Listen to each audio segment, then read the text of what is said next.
Oke, baik. Pada kesempatan pagi hari ini kita akan belajar tentang dasar pemrograman atau algoritma dan pemrograman. Oke, seperti yang saya sampaikan pada pertemuan perdana, bahwa kita akan menggunakan C++, kemudian juga ada beberapa tool yang harus kalian persiapkan. Yang pertama, kalian mestinya sudah menginstal Visual Studio. Kalau misalkan kalian tidak punya Visual Studio versi berbayar atau yang gratisnya ya, karena sebetulnya ada versi gratis. Nanti akan saya perlihatkan link dan silahkan nanti atau mendaftar online pada GitHub. Ya, saya pikir sudah dikerjakan semua. Dan langsung saja kita lanjut ke materi selanjutnya pada pagi hari ini. Oke, nah ada beberapa tools tambahan yang belum sempat saya perlihatkan kemarin. Nah, sekarang saya akan memperkenalkan sekaligus saya akan memperagakan bagaimana cara membuat sebuah logika program. Nah, sekarang kita memperkenalkan model flowchart. Nah, dari flowchart itu kemudian bagaimana mengkonversi logika program tadi di flowchart menjadi bahasa pemrograman. Nah, di sini kita akan nanti mengujikan menggunakan bahasa pemrograman C++. Oke, pertama apa yang harus kalian lakukan? Pertama kalian harus menginstal dulu Flowgorithm. Ya, jadi Flowgorithm ini sebuah tools untuk pemrograman secara visual. Ya, meskipun nanti pemrograman yang sesungguhnya itu tidak seperti ini, tapi ini untuk pengenalan itu sangat bagus karena pendekatannya visual. Dan juga sekaligus kalian ketika menggunakan ini otomatis pasti belajar flowchart. Nah, flowchart ini komponen yang sangat penting ketika kita ingin membuat program. Oke, langsung saja. Silahkan kalian ke alamat ini flowgorithm.org, kemudian masuk ke halaman download. Nah, di sini kalian bisa mendownload. Ini di sini ada beberapa versinya. Ya, jadi kalau kalian menggunakan Windows 10, sebaiknya gunakan versi ini. Ya, tapi kalau misalnya kalian masih versi yang lama, ya Windows 7 atau mungkin Windows 8, ya silahkan pilih sesuai dengan kebutuhan Anda. Ya, karena kalau misalkan kalian menggunakan Windows 7 terus kalian mendownload ini, maka tentu programnya tidak akan jalan. Oke, seperti itu. Nah, kalau misalkan kalian di antara kalian ada yang menggunakan Linux, ya bisa memakai ini. Tapi ini pun tidak bisa langsung dijalankan. Kalian tetap harus dulu menginstal Wine di Linux. Nanti setelah itu baru bisa menjalankan ini di dalam Wine. Oke, silahkan langsung download saja. Jadi setelah di-download langsung diinstal. Ya, kalau belum tahu cara menginstal ya harus belajar mandiri ya. Karena ini bukan mata kuliah install-menginstal. Oke, setelah diinstal, silahkan dijalankan, dan setelah dijalankan itu akan kurang lebih tampilannya akan seperti ini. Oke, tampilannya akan seperti ini. Oke, nah selanjutnya kita akan mulai membuat sebuah logika program. Nah, misalnya di program pertama di bahasa pemrograman itu selalu memperkenalkan program Hello World atau Halo Dunia. Nah, kita akan mulai di sini. Pertama, di sini sudah ada simbol flowchart. Ya, ini simbol untuk mulai dan ini simbol untuk berhenti atau selesai. Nah, simbol yang digunakan sama. Ini ada main, ada end. Nah, ini hanya nama dari yang digunakan oleh program logaritm ini. Oke, nah untuk menggunakan atau untuk membuat program Hello World, nah, kita bisa menggunakan template yang sudah menjadi default dari program ini. Nah, tinggal kita tambahkan output yang menuliskan kata Halo Dunia. Oke, caranya klik di tanda panah ini. Nah, setelah itu klik kanan, klik kanan. Nah, di sini ada muncul simbol-simbol untuk ditambahkan ke dalam flowchart kita. Nah, karena kita menginginkan output dari program ini atau program ini mengeluarkan output atau luaran, yaitu menampilkan kata-kata halo dunia, berarti tentu kita harus memilih simbol output atau luaran ya. Nah, di sini ada beberapa macam simbol. Ini untuk deklarasi variabel, untuk memberi nilai variabel. Ini simbol untuk struktur kontrol. Ada if, kemudian ada looping. While, for, kemudian ada do. Oke, kita langsung ke output, klik ini. Oke, langsung ditambahkan ke sini. Nah, setelah itu tinggal kita klik 2 kali. Oke, saat kita klik 2 kali seperti ini akan muncul jendela. Nanti kalian tambahkan outputnya, misalkan kita ingin menampilkan kata-kata halo selamat datang misalkan, atau halo dunia. Oke, tinggal diketik. Nah, ingat, ini nanti kita akan lebih jauh tentang penggunaan variabel, tapi untuk sekarang dipahami dan dipraktikkan saja dulu. Untuk semua tipe data string atau kata-kata ya, atau literal ya, string, kita menggunakan tanda kutip 2 ya. Jadi kita mulai dengan tanda kutip 2. Oke, kita ketikkan stringnya atau kata-katanya. Oke, kita gunakan selamat datang. Lalu ingat, dimulai dengan tanda kutip 2 juga harus ditutup atau diakhiri dengan tanda kutip 2 seperti ini. Oke. Ya. Selanjutnya diklik button atau tombol oke. Nah, di sini ditambahkan outputnya selamat datang. Output ini otomatis ditambahkan oleh program. Kita tidak perlu menambahkannya secara manual. Tinggal kita menambahkan kata-kata yang ingin kita outputkan atau menjadi luaran dari program kita. Oke. Nah, ini sudah menjadi sebuah flowchart sederhana. Coba kita jalankan. Ini untuk menjalankan, di sini ada menunya. Nah, tentu ini simbolnya untuk menjalankan. Ini ada kata run. Oke, tinggal klik. Nah, ini outputnya selamat datang. Nah, ini ada contoh program menggunakan flow algorithm. Oke, seperti itu. Nah, kalau kita ingin menampilkan seperti apa kode program dari program ini, kita tutup dulu ini. Nah, kita ingin menampilkan kode programnya seperti apa. Nah, kita bisa melihat di menu-menu ini di atas. Ini ada file, ada edit, program. Nanti kalian silahkan tes-tes sendiri. Nah, kemudian bisa dicoba-coba. Nah, kalau untuk memperdalam juga ada banyak sekali tutorial di YouTube. Silahkan dinonton. Nah, tapi yang untuk yang ini, untuk konversi di sini kita bisa menggunakan tools ya. Jadi tools, kemudian di bawahnya cari source code. Ya, ini ya, di source code viewer. Tinggal klik, pilih. Nah, maka akan ditampilkan kode program yang sepadan sebetulnya dengan ini adalah ini. Seperti ini kira-kira. Oke. Nah, di sini di bagian ini kita bisa memilih bahasa pemrograman yang akan kita gunakan. Untuk misalkan menampilkan output selamat datang. Oke, misalkan saya memilih bahasa pemrograman lain. Di sini ada beberapa, ada puluhan. Ya. Kita tadi menggunakan C++. Bagaimana misalkan kalau saya ingin menggunakan Python. Oke, klik Python, pilih Python. Berarti Python statementnya sangat singkat, cuma 1 baris. Tinggal perintahnya print selamat datang. Outputnya akan selamat datang. Oke, coba kita pilih misalkan bahasa lain, misalnya PHP. Nah, ternyata PHP juga sedikit.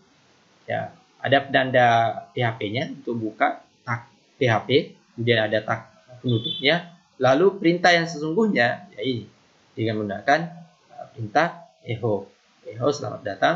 Dan ada satu kesamaan antara bahasa pemrograman itu kalau kalian perhatikan, baik PHP kemudian C++, kemudian tadi Python.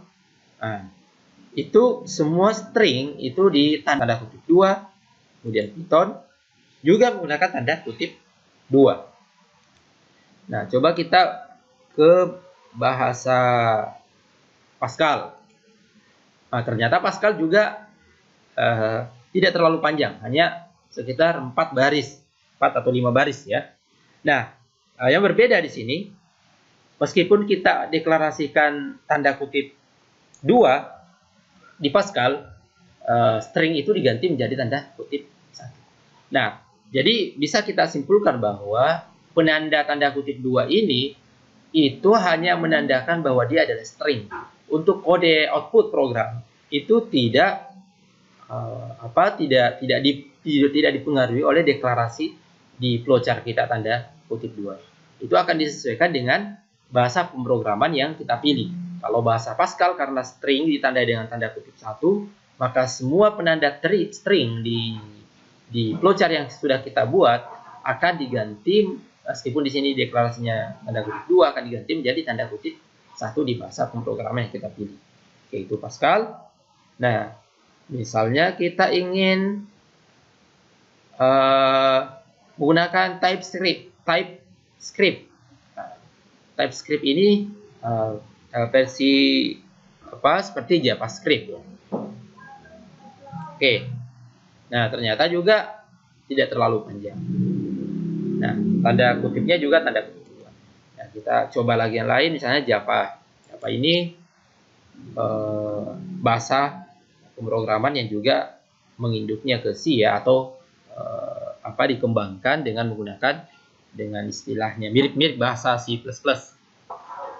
Oke, ini juga tidak terlalu panjang dan juga ini tanda kutipnya tanda kutip 2. Kemudian kita ke JavaScript. Ya, jadi beda dengan TypeScript dengan JavaScript ya. Oke. Nah sekarang ini hanya sebagai wawasan saja bahwa ternyata ada banyak sekali bahasa pemrograman. Nah, tapi khusus untuk mata kuliah kita ini, kita akan nanti selanjutnya fokus ke C++. Oke. Seperti itu kodenya. Oke, saya kira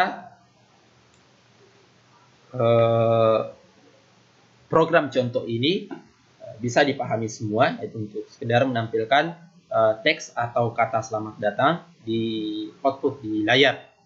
Oke, coba kita misalkan converse ini atau mungkin ambil kode yang tadi, kodenya yang ini. Nah, kemudian kita jalankan di IDE. Ya, bisa menggunakan Visual Studio atau kode blok ya. Oke, kita ke Visual Studio. Nah, kodenya ya mirip dengan ini. Ini ada beberapa tambahan. Nah, kalau kita menggunakan yang sederhana ya. Misalkan yang ini kata kunci atau library yang digunakan saja. Ya, di sini ada header-nya, namanya header. Kemudian ini namespace-nya. Ini sudah standar ya. Jadi kalau membuat program paling sederhana, paling tidak harus ada header, kemudian ada namespace-nya, kemudian ini metode main-nya. Nah, ini standar di bahasa C++. Nah, kalau ditanyakan kenapa seperti itu, maka itu sudah menjadi ketentuan dari bahasa pemrograman. Berbeda tadi dengan yang tadi diperlihatkan, bahasa Python itu hanya satu baris, tidak perlu ada seperti ini. Kemudian juga bahasa PHP, kalau ditanyakan kenapa mesti ada tag PHP, kemudian ditutup dengan tag question mark tadi. Nah, itu sudah menjadi pola atau aturan dari bahasa PHP itu sendiri. Nah, sama dengan bahasa C++. Nah, di sini contoh tadi kita ganti misalkan selamat datang. Oke. Nah, ini bisa kita tulis di bawah, bisa juga kita sambungkan ke sini. Kalau kita mau sambungkan, berarti titik komanya ini belum ada. Oke. Seperti itu. Nah, ini untuk pause-nya ini kalau kita menggunakan Visual Studio supaya layar itu bisa berhenti sejenak sebelum di close. Kalau kita tekan enter baru kemudian di close. Nah, ini kode yang sama untuk menampilkan yang ini tadi. Oke, coba kita jalankan.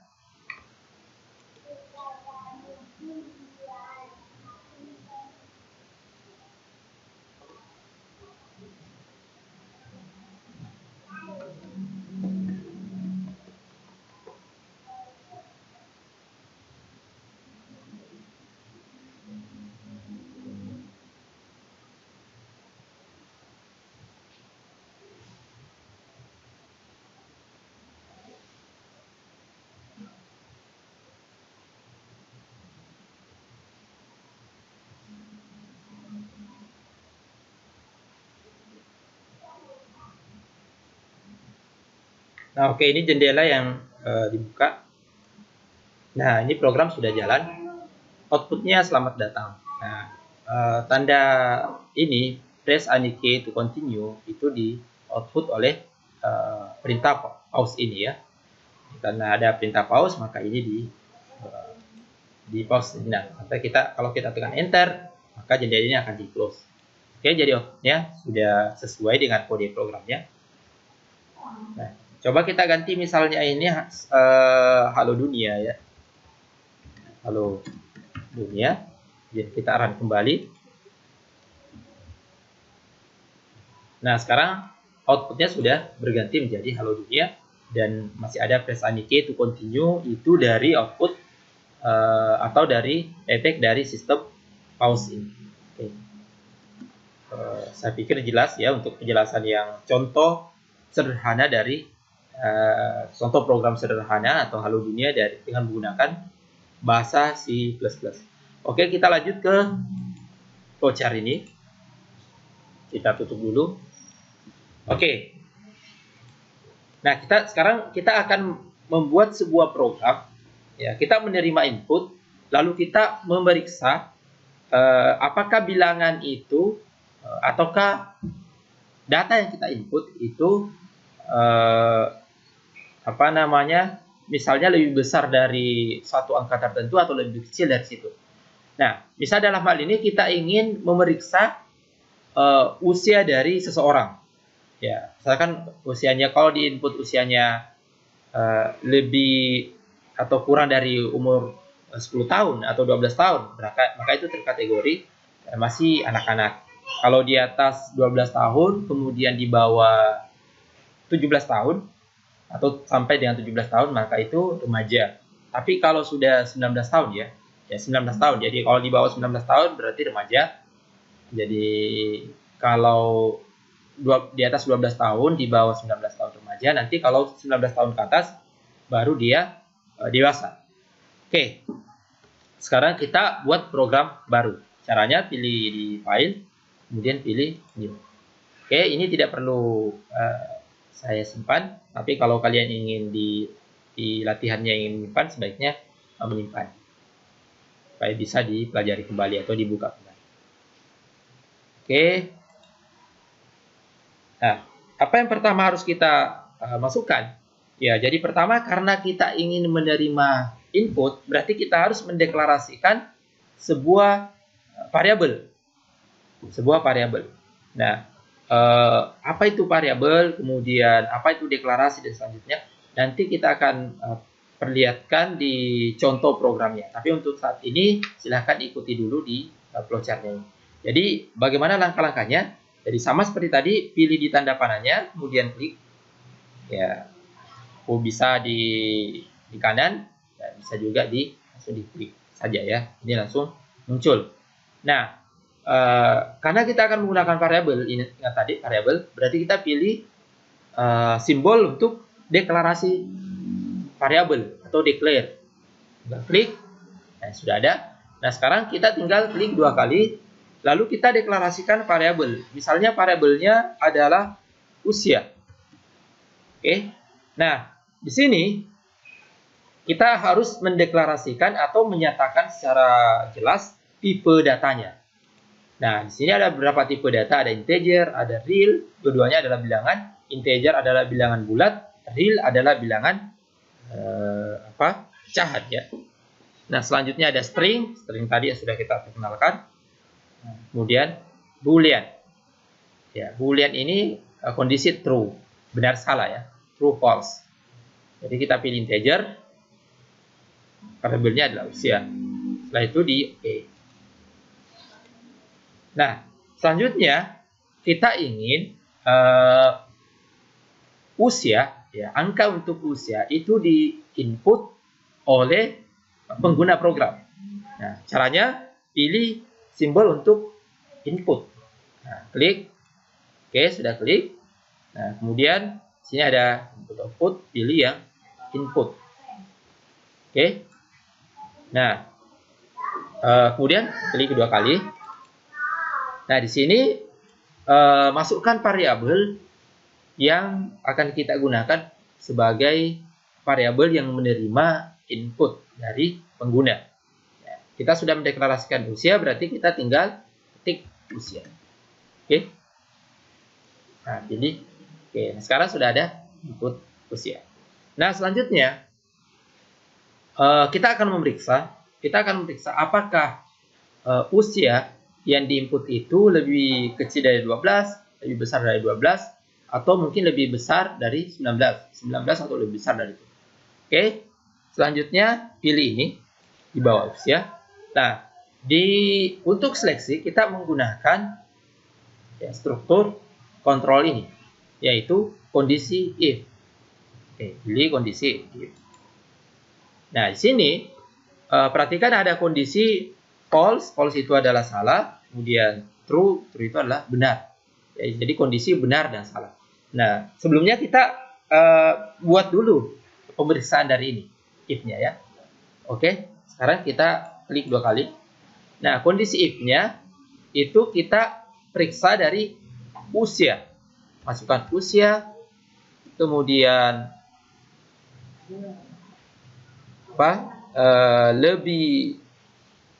lebih besar atau sama dengan 19. Kalau dia lebih besar dari atau sama dengan 19, berarti dia dewasa. Oke, nah ini kondisi. Usia lebih besar dari 19. Apakah usianya lebih besar dari 19? Kalau dia benar, berarti dia memilih jalur ini. Kalau dia salah, berarti dia memilih jalur. Sekarang karena anggaplah skenario-nya benar, berarti memilih jalur ini, berarti output yang harus kita tampilkan adalah kesimpulan bahwa yang bersangkutan adalah kategori dewasa. Berarti kita pilih ini, lalu kita pilih output. Nah, ingat kembali klik dua kali, outputnya kita ya kasih keterangan dewasa. Lalu kita perjelas usia dewasa. Jangan lupa untuk menutup tanda kutip 2. Oke, ya seperti itu. Nah, sekarang bagaimana kalau ternyata yang kita input itu lebih kecil dari 19, berarti kondisinya akan menjadi false. Berarti kita kesini. Nah, karena di sini kita tidak bisa langsung menambahkan output di sini. Kenapa? Karena masih ada dua kondisi. Ya, bisa jadi yang di input itu usianya di bawah 19, ya, di atas 12 tahun, jadi 12 tahun, 12 tahun ke atas sampai di bawah 19 ya. Nah, bisa jadi juga dia di bawah 12 tahun. Nah, ada dua kondisi. Kalau dia 12 tahun ke atas, berarti dia remaja. Kalau dia di bawah 12 tahun, berarti dia anak-anak. Nah, dua kondisi ini tentu tidak bisa dijadikan satu output. Karena itu di sini kita harus tambahkan satu kondisi kontrol lagi, seleksi lagi. Ya, caranya ya seperti tadi, klik, kemudian tambahkan seleksi lagi. Jadi sudah ada seleksi berjenjang. Oke. Nah, di sini kita tinggal buat satu kondisi. Ya, kondisinya apakah dia lebih besar dari usia, lebih besar atau sama dengan 12. Oke, seperti itu. Nah, kalau dia lebih besar atau sama dengan 12, berarti kita pilih outputnya kalau dia kondisinya benar. Berarti outputnya adalah usia remaja. Oke. Nah, seperti itu. Nah, sekarang bagaimana kalau ternyata usia yang diinput itu kurang dari 12 tahun? Maka pasti akan salah, kondisi ini salah. Nah, karena tinggal satu kondisi, berarti tidak perlu lagi ada seleksi di sini. Karena otomatis kalau misalnya data input itu kalau dia bukan lebih besar dari 19, ya berarti pasti di bawahnya. Ya, sekarang kalau dia bukan 12 dan tidak lebih besar dari 12, berarti pasti di bawah 12. Berarti tinggal kondisi sini kita outputkan dan keterangan bahwa dia usia anak-anak, usia anak-anak ya.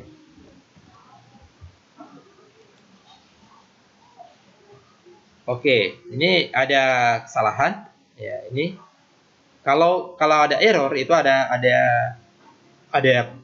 peringatan seperti tadi. Nah, di sini salahnya di mana? Itu salahnya dari tanda kutipnya. Harusnya tanda kutip itu ditempatkan di sini. Oke. Jadi harusnya tanda kutip ini pertama ini itu ditempatkan di depan sini. Oke. Nah, ini sudah benar. Nah, sekarang kalau kalian ingin membedakan usia 12 ini anak-anak itu dengan balita misalkan, berarti dia di bawah 5 tahun, berarti harus menambahkan satu kondisi lagi. Oke. Nah, tapi sekarang kita hanya pakai dua kondisi tadi. Oke, untuk menyatakan tiga keadaan, itu dewasa, remaja, dan anak-anak. Oke, seperti itu. Nah, program kita atau flowchart kita itu sudah selesai. Nah, sekarang tinggal kita menjalankan. Nah, tapi sebelum kalian jalankan, supaya nanti ketika ada tugas, saya minta buat flowchart seperti ini, kalian bisa menyimpannya terlebih dahulu, ya. Jadi cara menyimpannya ya seperti juga program pada umumnya, tentu kita ada menu untuk menyimpannya. Itu menggunakan logo disket. Nah, bisa juga ke file kemudian save, atau bisa juga dengan mengklik ini ya. Oke, selanjutnya beri nama. Misalkan periksa flow chart periksa usia. Oke. Nah, ini sudah tersimpan. Nah, selanjutnya kita jalankan. Oke. Kita jalankan run. Oke, nah di sini kita diminta memasukkan usia ya. Misalnya usianya saya masukkan usia 31 atau 32 tahun. Di enter. Nah, outputnya adalah dewasa. Coba kita run.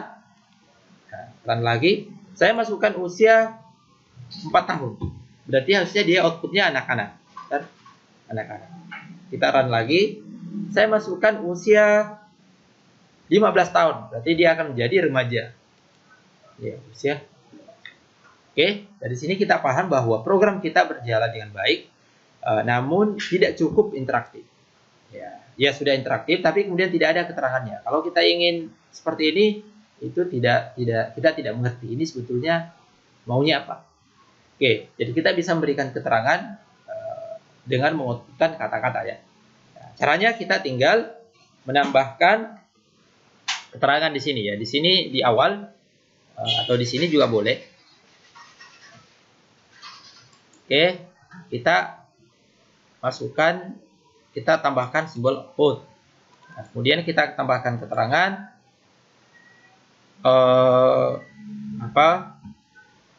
program periksa usia. Nah, kemudian di sini masukkan usia. Oke, coba kita tes. Ya, ini karena ada dua baris, coba kita cek.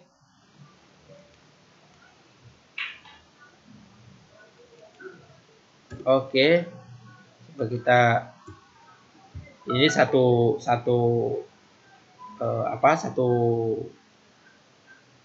output, tapi kemudian ada dua baris, tanda kutipnya cuma satu. cuma satu pasang ya. Di sini awal, di sini akhir. Oke. Nah, ini sudah tidak error lagi. Oke. Nah, jadi program lengkapnya seperti ini. Oke. Coba menambahkan ini. Nah, selanjutnya kita run. Nah, ini sudah ada program periksa usia, masukkan usia. Oke, kita masukkan usia. Sudah 7 tahun. Nah, usia dewasa. Jalankan lagi program masukkan usia, program periksa usia 11 tahun, usia anak-anak. Dan selanjutnya ini yang kita output, input, kemudian ini output. Oke. Ya, demikian materi program atau algoritma dan pemrograman pada hari ini. Pada kesempatan ini kita menggunakan flowchart. Ya, dia menggunakan program Flowgorithm. Nah, silahkan kalian mencoba dulu ini, kemudian ketika ada sesuatu atau hal-hal yang sulit dipahami, nanti silahkan diskusi di grup. Nanti saya akan tanggapi, atau ada mungkin pertanyaan, silahkan pertanyakan di grup. Nanti saya akan jelaskan. Jika misalkan itu satu atau pertanyaan yang bisa saya jelaskan dengan tertulis, saya jelaskan di grup. Tapi ketika harus dijelaskan secara lisan atau dengan contoh, nanti akan diberi penjelasan pada saat kita menggunakan Google Meet atau mungkin di video YouTube di berikutnya ya. Oke, selamat belajar.